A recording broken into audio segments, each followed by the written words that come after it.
할렐루야. 참 좋으신 주님의 자비와 은혜와 평강이 우리 모두에게 임하기를 간절히 원합니다. 특별히 오늘 우리에게 복음의 말씀이 선포될 때에 복음을 따라 삶을 바르게 세우는 우리 모두가 되기를 간절히 원합니다. 저는 오늘 설교를 시작하면서 한 가지 그림을 통해서 설교를 시작하려고 합니다. 앞에 그림 보이시죠? 이 그림은 16세기에 활동했던 그리스 출신의 스페인 화가 엘 그레코의 사도 베드로와 바울이라고 하는 그림입니다. 이 엘 그레코는요, 두 사도의 모습을 성경에서 묘사한 특징들을 포착하여서 독특한 삶의 스타일과 신앙심의 모습을 간접적으로 표현했습니다. 먼저 둘 중에 누가 베드로고 누가 바울일까요?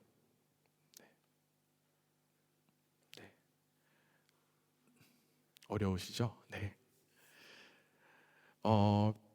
우리가 근처에서도 성당에서도 많이 볼 수 있듯이 이제 성당에 가면 동상이 두 개가 딱 있어요. 한 명이 베드로고 한 명이 바울인데요. 우리가 바울과 베드로를 항상 구분할 수 있는 근거를 제가 좀 가르쳐 드리겠습니다.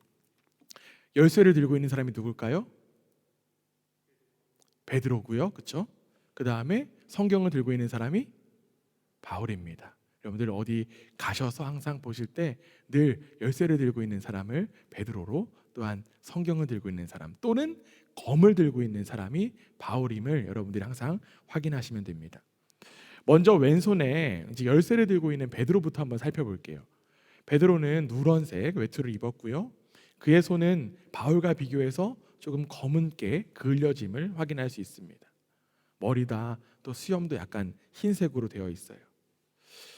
베드로의 얼굴의 표정이 약간 관조적으로도 느껴지기도 합니다. 베드로에 비해 바울은 어떻습니까? 바울은 붉은 외투를 입고 한 손으로는 성경을 짚고 있어요. 이를 통해서 바울이 매우 지적이고 또한 뜨거운 열정의 사람임을 느낄 수 있습니다. 이 바울의 오른손은 예수님의 신성과 인성을 나타내는 듯한 엄지와 검지 두 손가락을 펴고 있습니다. 또한 바울의 눈빛이 어떻습니까? 정말 예리하게 빛나는 것 같지 않습니까? 저는 특별히 이 그림을 보면서 이 두 사람의 머리숱에 관심을 갖게 되었습니다. 네, 머리숱 이야기를 하니까 또 고개를 숙이시는 분들이 좀 계신 것 같습니다. 네, 여러분 고개 숙이지 마십시오. 오래전부터 이런 이야기가 있습니다. 하나님께서 사랑하시는 사람은 머리를 쓰다듬어 주신다라고 해요. 네. 바울이 이렇게 머리가 없는 것을 보면 아마 하나님의 사랑을 많이 받았던 것 같습니다. 저도 요즘 신경을 많이 쓰고 있거든요. 하지만 하나님의 쓰다듬음이라고 생각하니까 위로가 됩니다. 네. 이 자리에도 위로가 되는 분들이 계실 줄 압니다. 우리 100만 탈모인들 힘내야 됩니다. 다시 그림을 보면요, 겉옷을 입고 있는 모습에도 차이가 있음을 좀 확인할 수 있어요. 베드로는 외투를 닫고 있지만 바울은 외투를 열고 있어요. 이는 우리가 지난 주일에도 살펴보았듯이 바울은 이방인의 사도이고 베드로는 유대인의 사도라는 의미가 여기에서 다시 한 번 더 나타납니다. 엘 그레코는요, 이렇게 베드로와 바울의 특징을 살려서 대조적인 그림을 그렸지만 이 둘에게 공통점이 한 가지 있음을 우리는 확인할 수 있습니다. 어떤 점이 공통점일까요?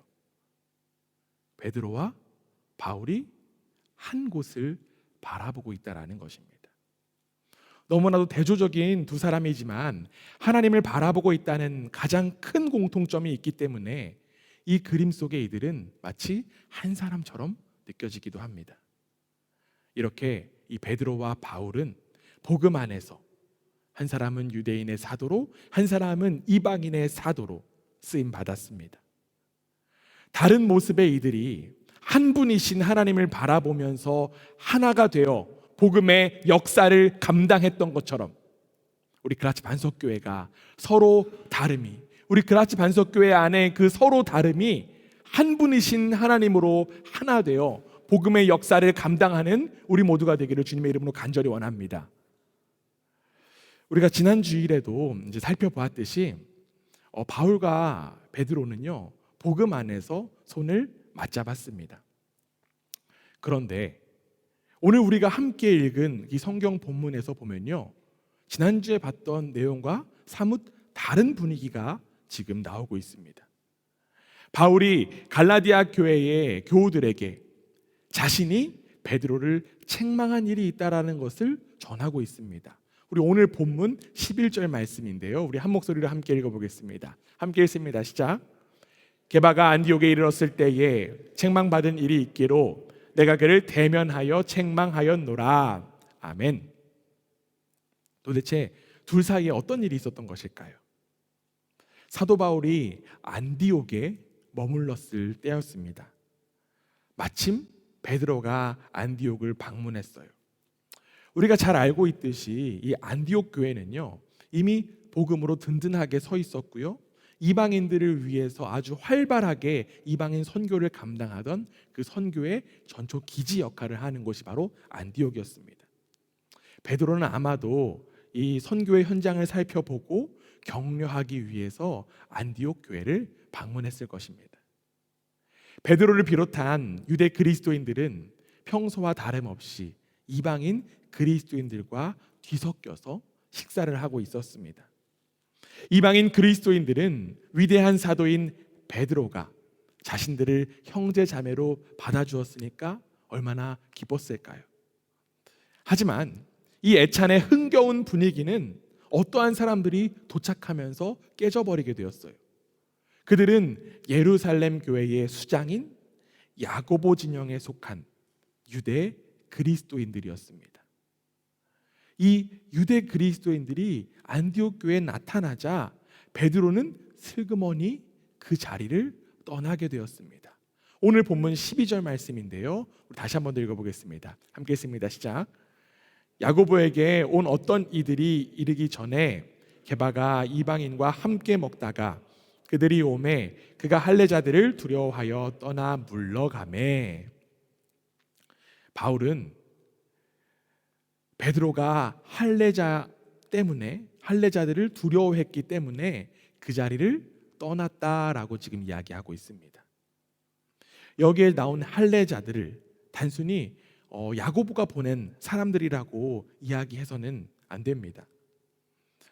베드로가 두려워한 할례자들은 그들이 아니라 다른 이들이었음을 우리는 오늘 배경을 통해서 좀 함께 살펴볼 필요가 있습니다. 당시 유대 사회는요 전쟁의 위험이 고조되고 있었어요. 왜냐하면 유대인들이 서로 갈라졌기 때문입니다. 여전히 선민의식을 갖고 있었던 전통적인 유대인들이 있었고요, 예수 그리스도를 따르는 그리스도인이 된 유대인이 있었습니다. 이에 과격한 유대인들은 유대인의 정체성을 해치는 상황에 대해서 과격한 행보들을 보였습니다. 이러한 상황에서 이방인들과 쉽게 어울리는 교회의 행보들은 과격분자들, 유대인 그 과격분자들을 자극하는 일들이 되었을 거예요. 이로 인해서 더욱더 교회가 어려움을 당할 거라고 하는 예상이 많았습니다. 야고보가 보낸 사람들이 안디옥에 온 이유도 같은 맥락이었어요. 유대 사회의 민감한 정세를 알리고 신중한 행동을 권고하기 위해서 이들은 안디옥에 왔던 것입니다. 이러한 배경에서 베드로는 교회의 안정과 평화를 위해서 이들의 현실적인 그런 제안에 동의한 거예요. 동의했기 때문에 떠난 것입니다. 베드로는 교회를 핍박하고 파괴시킬 위험이 있는 이 할례자들, 기존의 유대인들을 두려워했던 것입니다. 그래서 그는 이방인 그리스도인들과 함께하는 그 식사의 자리를 떠나게 되었고, 베드로뿐만 아니라 그 자리에 있던 다른 유대인, 그리고 심지어 이방인 선교의 주축을 감당했던 바나바마저도 그 자리를 떠나게 되었습니다. 이들은 자신들의 이러한 처신이 참 지혜로운 처신이다라고 여겼을 것입니다. 교회를 지키기 위한 행동이기 때문에 이는 이보 전진을 위한 일보 후퇴다라고 여겼을 것입니다. 그러나 베드로의 이러한 행동은 현명한 행동이 아니라 바울의 책망을 받는 이유가 되었습니다. 바울은 이 베드로의 모습을 보고 복음에 대한 위선이다라는 이야기를 합니다. 오늘 본문 13절 말씀인데요. 우리 다시 한 번 더 함께 읽어보겠습니다. 함께 읽습니다. 시작. 남은 유대인들도 그와 같이 외식함으로 바나바도 그들의 외식에 유혹되었느니라. 아멘. 여기에 지금 외식이라는 단어가 몇 번 나오죠? 네. 손가락으로 한번 이렇게 표시해 주시기 바랍니다. 네, 감사합니다. 2번 나오죠. 네. 2번이라고 나오는 것은 강조의 의미죠. 바울은 베드로를 복음의 위선자로 보았습니다. 앞선 12절에서 볼 수 있듯이 베드로는 두려움 때문에 복음의 위선자가 되었던 거예요. 그는 할례자들이 두려워서 복음의 위선자가 되었습니다. 그 두려움 때문에 복음의 위선자가 된 베드로. 그런데 여러분, 베드로가 가졌던 두려움이 혹시 우리 속에도 만연하고 있지는 않습니까? 우리 속에 있는 수많은 두려움들이 우리를 향해서 도사리고 있습니다. 그리고 여러 가지 두려움 가운데 가장 큰 두려움은 무엇일까요? 바로 하나님에 대한 두려움일 것입니다. 물론 하나님을 향한 건강한 두려움, 하나님을 하나님답게 또한 경외하는 그 두려움 건강하고 필요합니다. 그러나 문제는요, 하나님의 존재를 심판자로만 여기는 그 두려움이 문제가 된다는 거예요. 하나님은 죄인인 우리에게 가까이 다가오라고 말씀하시지만 죄인인 우리는 하나님 앞에 나아가는 것을 두려워합니다. 우리가 하나님 안으로 들어가면 마치 소멸될 것 같은 그런 존재가 될 것 같아서 두렵습니다. 죄인에게 돌아오라고 하시는 음성은 하나님께서 죄를 사해 주시기 위함인데 우리는 여전히 엄청난 처벌을 당할 것 같은 그 두려움에 사로만 잡혀 있습니다. 자신이 그리스도인임을 고백하면서도 여전히 크고 작은 그 잘못에 심한 죄책감에 빠지는 모습이 바로 잘못된 두려움이라는 거예요. 이렇게 하나님께 나아가는 것을 두렵게 만드는 것, 누가 원하는 소리일까요? 누가 만드는 소리일까요? 바로 하나님을 대적하는 자들의 음성일 뿐입니다. 우리는 이제 그것들을 분별할 수 있어야만 합니다. 하나님은 이미 우리를 용서하셨고 우리에게 이미 자유를 허락하셨습니다. 언제까지 자기 자신을 용납하지 못하고 결백증처럼 회개기도만 할 것입니까? 정신과 의사는 이렇게 이야기해요. 부엌에 설거지거리를 두고 가족과 교제할 수 있는 사람이 설거지를 꼭 맞춰야 하는 사람보다 정신적으로 더 건강하다라고 합니다. 네, 웃으시는 분들이 또 계시는데 네. 일을 깔끔하게 맞춰야 된다라고 하는 그 강박 때문에 야근하는 사람들, 청소를 깔끔하게 해야 된다라고 하는 그 강박 때문에 하루에도 몇 번씩이고 닦고 쓸고 하는 사람들, 손을 씻고 또 씻는 것처럼 죄를 씻고 또 씻기 위해 종교적인 강박에 빠지는 사람들 모두 두려움을 떨치고 싶은 마음에서 비롯된 행동입니다. 하나님은 여러분을 종교적인 그 결벽증에 빠지라고 부르신 것이 아닙니다. 여러분을 용서하고 여러분을 자유케 하시기 위하여서 하나님은 부르셨습니다. 우리는 불완전하지만 하나님은 완전하세요. 이제는 잘못된 두려움에서 벗어날 수만 있어야 합니다. 어떠한 두려움도 여러분을 잠식할 수 없습니다. 잘못된 두려움을 가지고 하나님과 멀어지는 그런 위선자가 아니라 오직 복음 안에서 자유를 누리는 참된 하나님 나라의 백성이 되기를 주님의 이름으로 부탁드립니다.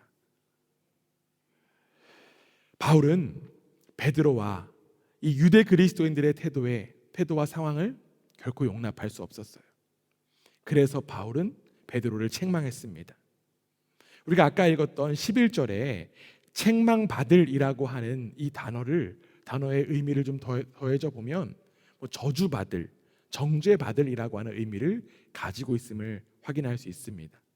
즉 베드로의 행동이 하나님의 심판을 받아 마땅한 행동이라는 것입니다. 어떻습니까? 바울의 책망이 아주 강하죠. 너무 좀 강하다고 느껴지기도 합니다. 우리는 이러한 바울의 강력한 책망이 조금 당황스럽기도 하고 불편하기도 합니다. 우리는 아름다운 공동 제가 죄송합니다. 물 좀 한 잔 마시고 할게요.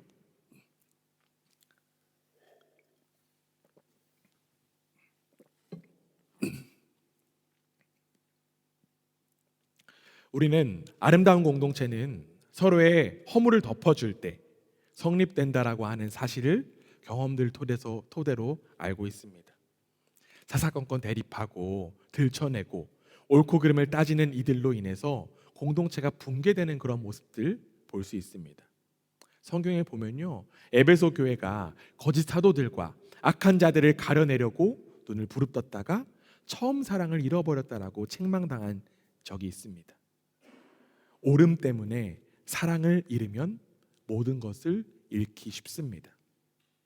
그러나 오늘 본문에서처럼 복음의 진리가 왜곡되거나 훼손될 수 있는 곳에서는 갈등을 두려워하지 말고 드러내야만 합니다.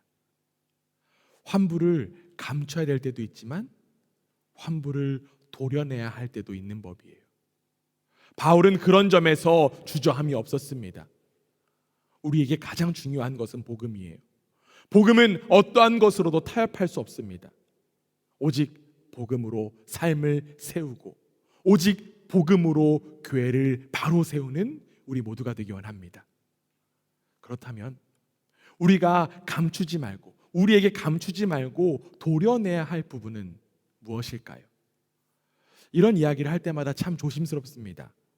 자꾸만 다른 사람들을 향해서 칼을 겨누려고만 하기 때문에 그렇죠. 그러나 우리는 다른 사람들의 위선적인 모습을 향해서 칼날을 세우기보다 먼저 자신의 위선을 바라보고 자신의 그 위선의 그 환부를 도려내기를 원합니다. 바울이 도려낸, 그리고 우리가 도려내야 할 위선의 핵심은 무엇일까요? 바울을 이렇게 열폭하게 만든 그 위선의 핵심은 무엇일까요? 오늘 본문 14절에 나옵니다. 우리 함께 읽어보겠습니다. 함께 읽습니다. 시작. 그러므로 나는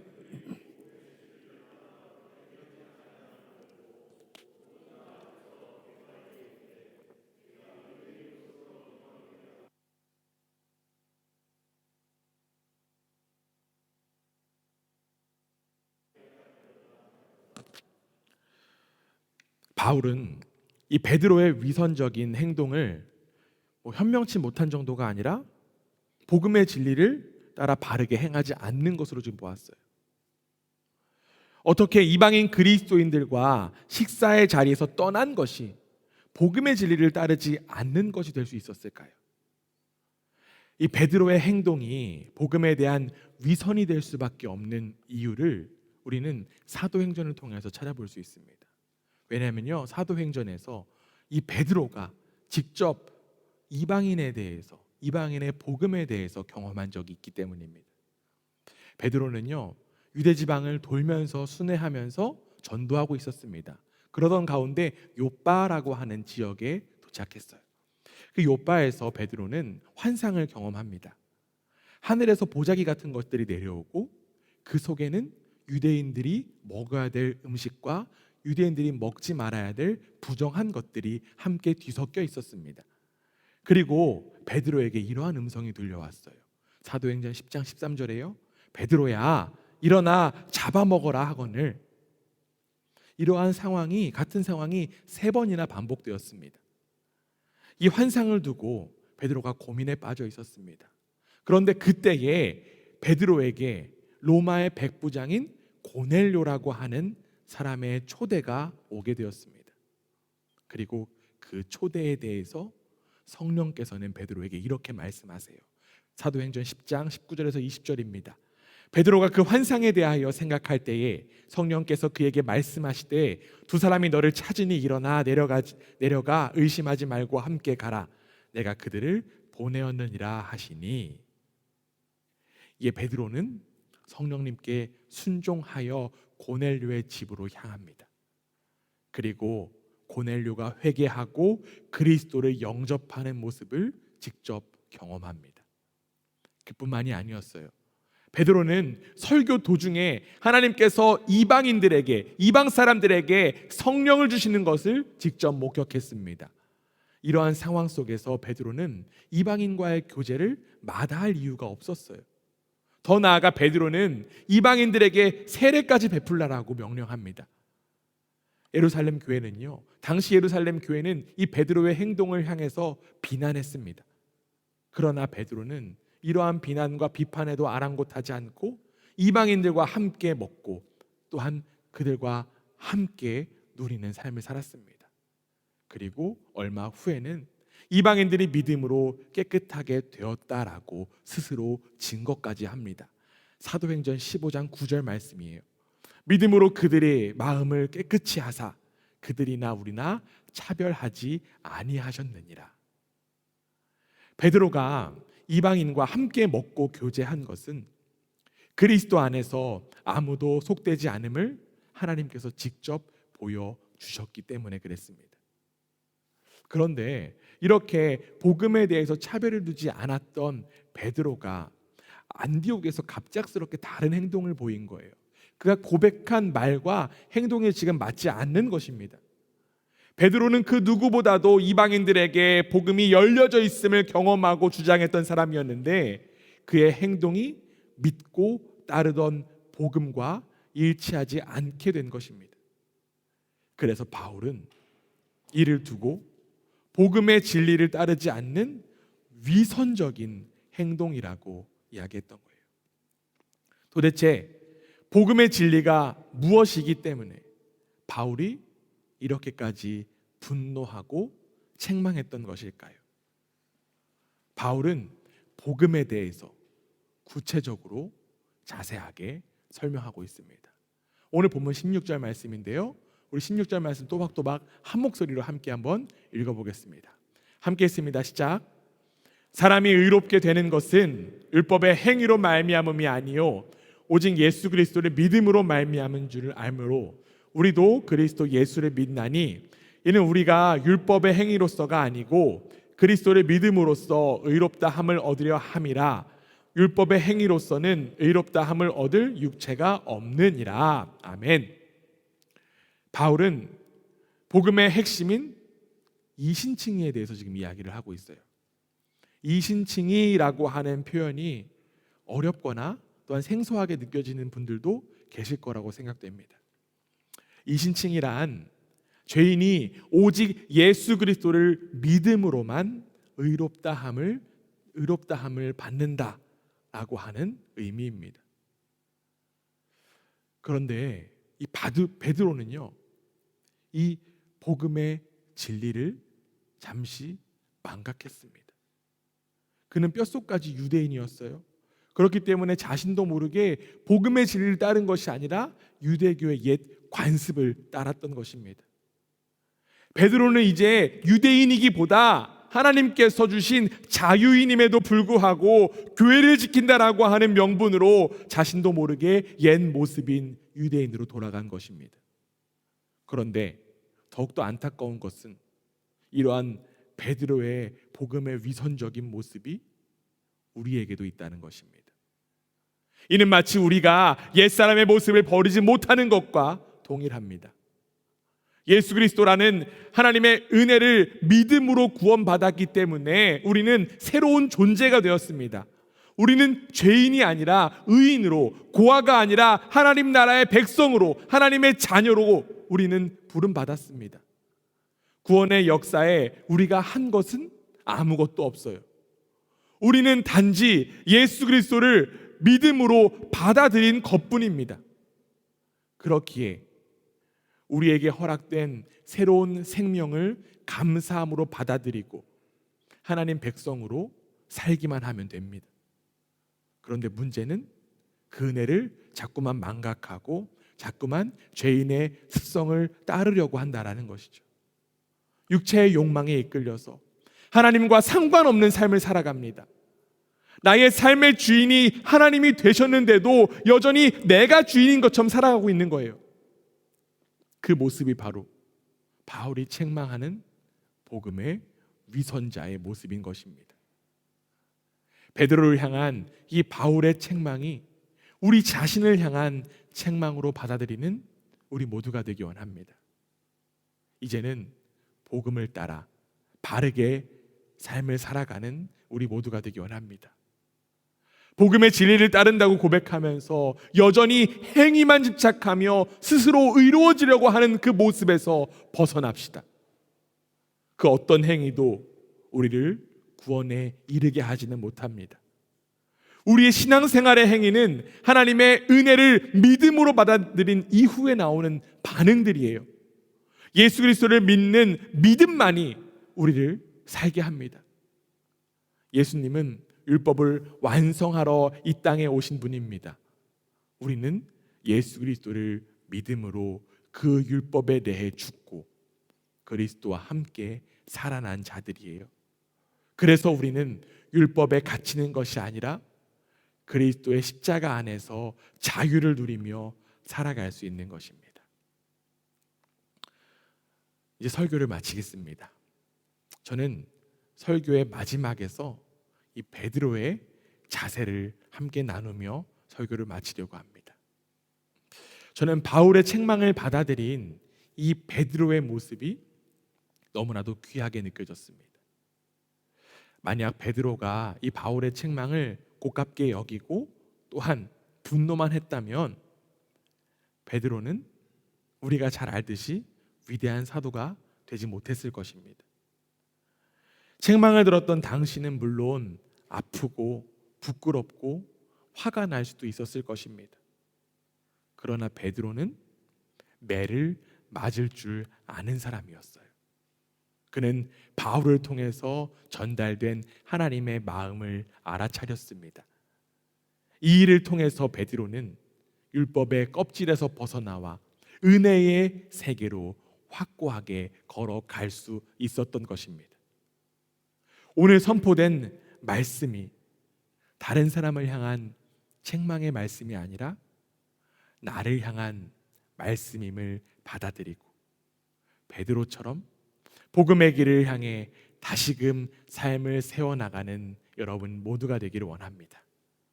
여러분, 오직 예수 그리스도를 믿는 믿음이 우리를 자유하게 합니다. 아멘.